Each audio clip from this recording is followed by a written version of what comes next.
In today's lesson, we'll be looking at what life was like for Canadians during the Great Depression.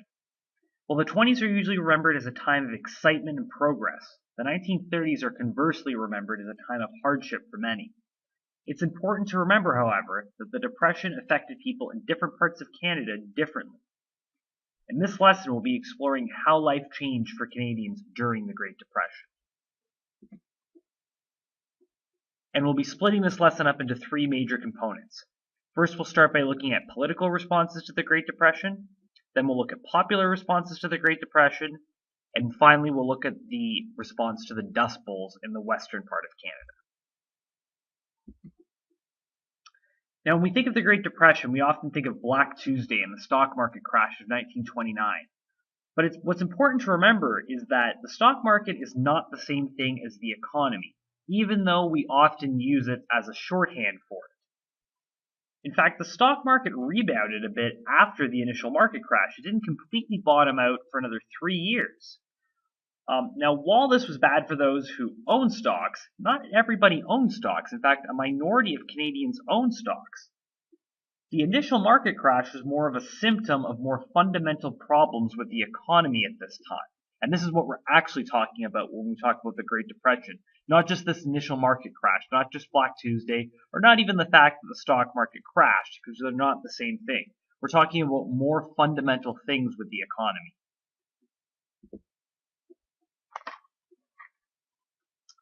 Now, unemployment reached its highest point in 1933, when it's estimated that up to 33% of Canadians were unemployed.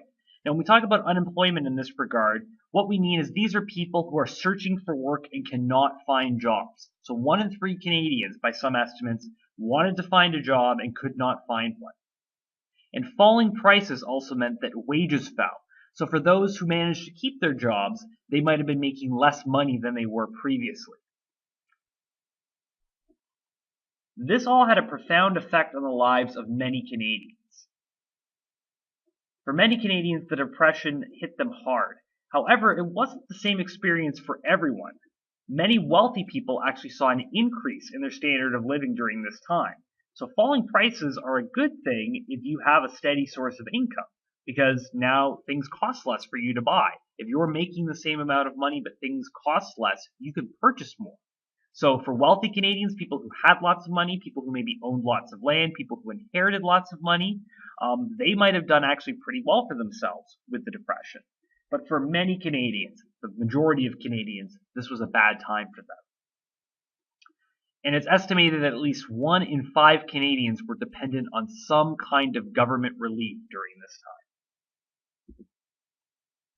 And so this chart here is showing the unemployment rate during the Depression. And as you can see, it increased pretty rapidly beginning in 1929 when the market first crashes. But you can see it's not until about 1932 that we start to see that really high unemployment in the mid-20s. And it stayed that way for the better part of a decade. It's really not until the outbreak of World War II when the economy really starts to turn around and unemployment starts to go back into the single digits.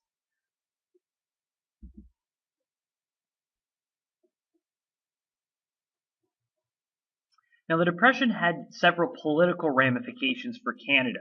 When the Depression first hit, William Lyon Mackenzie King was still Canada's Prime Minister, and by this point he had been Prime Minister for several years. Now, when the economy is bad, the public is usually quick to blame the incumbent. But however, the Prime Minister often has little to do with macroeconomic conditions. These are sort of the big forces that are underlying the economy that could make it either prosper or go into decline. But usually, again, we like to take these shortcuts, and if the economy is growing and times are good, we like to give our leaders credit. And if the opposite is true and the economy is shrinking and there's a recession or a depression, we blame those in charge. But it's really much more complicated than that. It's actually really hard for a leader to actually sort of make the economy grow or shrink in a short period of time. These are long-term trends that take years and years to play out. Nonetheless, at this time, the public was blaming Mackenzie King for a lot of Canada's problems. And in 1930, there was an election coming up, and Mackenzie King lost that election to the new Conservative leader, RB Bennett. Now, RB Bennett is kind of an interesting character. He's the only businessman to be ever elected Canada's Prime Minister. And you might be able to see how this could be appealing to many Canadians at this time. The economy is doing bad, and so we turn to a businessman to try to right those wrongs, because maybe bringing in ideas for business might be able to solve problems that government couldn't do. There's a problem with this, though, and this is an idea that we see thrown around in politics from time to time, the idea that only a businessman can fix the problems of the government. The problem with running government like a business is that they're fundamentally different things. Business is about extracting profit from people. At its heart, it's a predatory and exploitive practice. You're trying to get people to pay more for something than you paid for it. You're trying to make money off of them. You're trying to take more from them than you had to pay for something. Government is supposed to protect the rights of citizens and provide essential services in an equitable way. So this idea that running the government like a business would benefit everybody, it doesn't really get at the heart of what government actually is supposed to do. Nonetheless, Bennett rode into office with a majority, and he promised to, quote, find work for all who were willing to work, or perish in the attempt.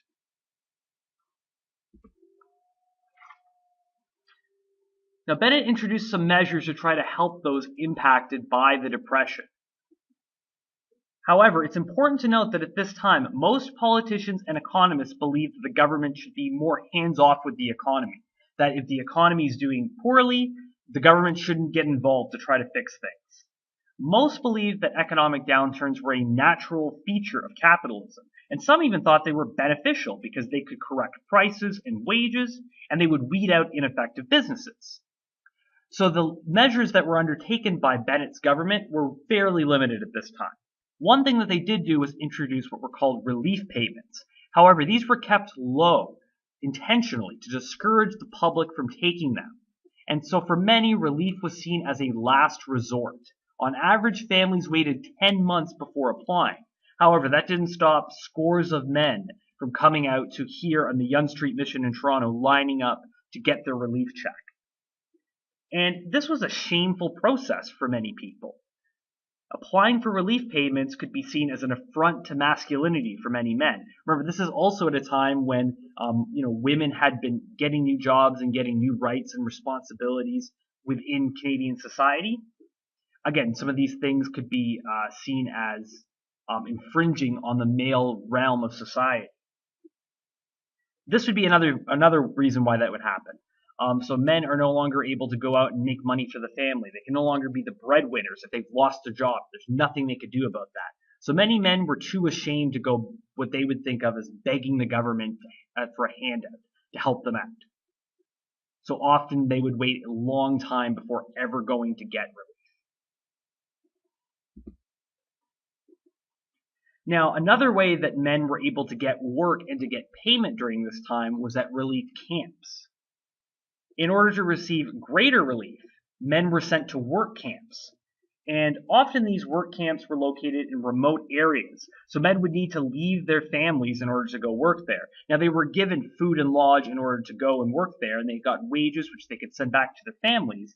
But in order to do that, they had to do very hard physical labor in order to earn the money. And again, they're removed from their families for long periods of time. So again, we want to think about this idea. Should men have to work to receive the relief checks? Was that a fair compromise by the government? Or should we do those kinds of things today?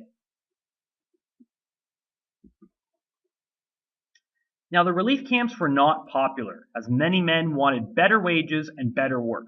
And the culmination of these tensions was seen during the On-To-Ottawa Trek.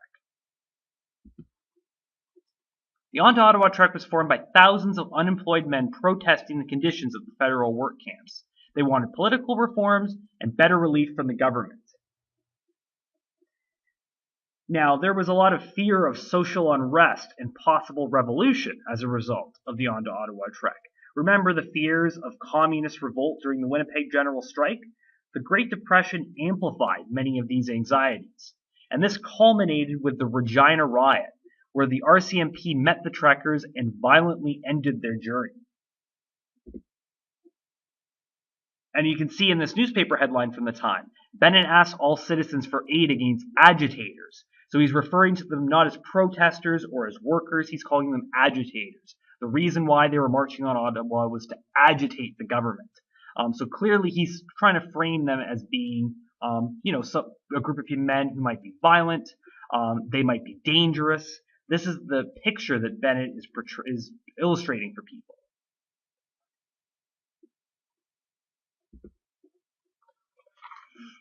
Now, the United States dealt with the Depression in a more hands-on way.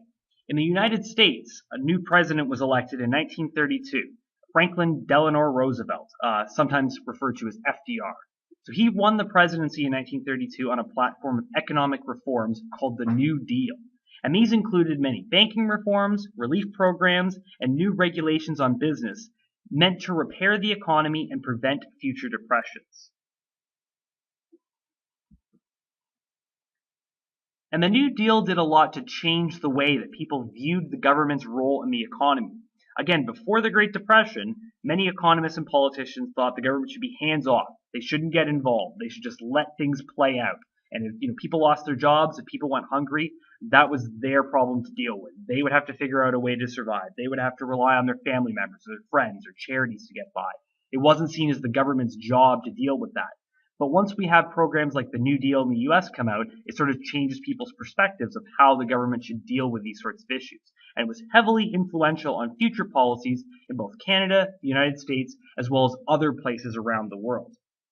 And some would argue that the New Deal helped save capitalism at this time. It maintained the capitalist economic system while allowing the government to curb some of its worst excesses. Now, despite the effort of governments around the world, ordinary people had to deal with their newfound poverty in a variety of ways. So here in this picture, a family is evicted as they could no longer afford their mortgage. Here's another image of a family forced onto the streets. Some chose to take all their belongings and live in their cars. Others slept on park benches.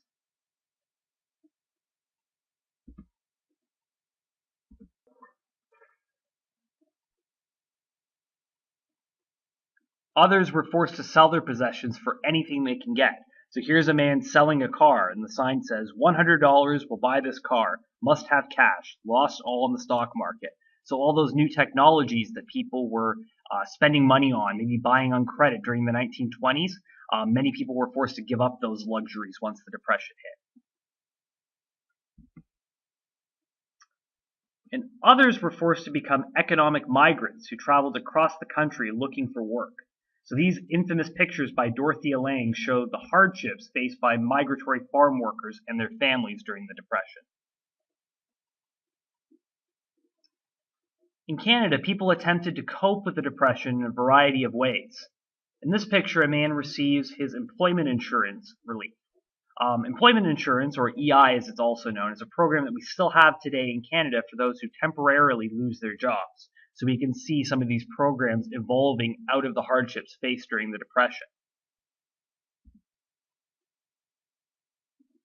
Others tried to remake old clothes instead of buying new ones, or resorted to things like Bennett Buggies or Bennett Burrows. So a Bennett Buggy was a car that had their engine removed and was pulled by a horse. So people couldn't afford gas anymore, they couldn't afford to fix their cars, so they might take the body of the car and attach a horse to it to try to get around. Bennett Burrows, on the other hand, were shanty towns built by homeless people. So some houses were built out of stone by skilled workers, others were built from whatever materials were laying around, so things like cardboard, crates, or scrap metal. And in the U.S., these structures also existed, and they were called Hoovervilles. So Bennett Burrow, named after RB Bennett, the Prime Minister, obviously people are frustrated with the fact that he's not doing enough to try to solve people's problems during the Depression. So they're kind of, this is them naming this shantytown after him, a Bennett Burrow. This kind of depressing, despair, ugly town is being named after him. And Hoover was the president of the United States before FDR was elected. So we can see the same thing happening in the U.S., where they're giving him this infamous title.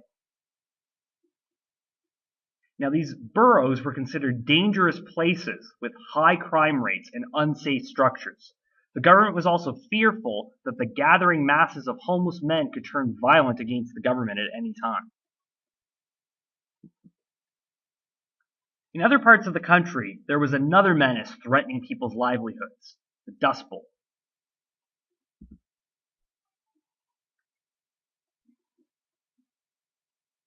Now, the Dust Bowl was a period of severe dust storms affecting the prairie provinces, especially Saskatchewan, and parts of the United States during the 1930s. It was at its worst from 1934 to 1936, and it was caused by intense drought combined with poor farming techniques. Dust storms could quickly darken the sky with the dust blown up by strong winds. Now, the Dust Bowl, it's important to note, was not caused by the Great Depression, but its effects made the Depression even worse for those living in the prairies. And we can see in this picture a gathering dust storm, and you can see just how massive these storms were as they kick up dust and engulf people's homes.